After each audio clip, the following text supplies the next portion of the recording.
Salamat Ate Jackie. Actually, nasabi na lahat ni Ate Jackie. So, salamat po sa wisdom and we are honored to be selected. Assured.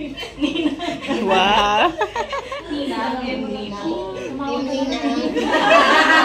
Nicola friend! Wala pa tayo palista.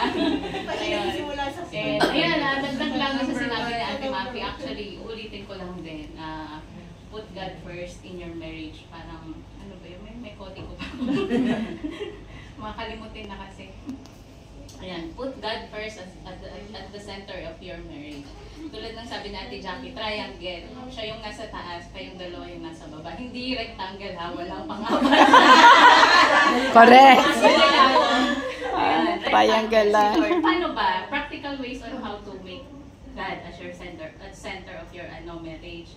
So, syempre, may kayo, mag-asawa kayo, pinag-isa kayo ni Lord. Lahat yan, finances, goals, dapat yan, magiging isa na siya.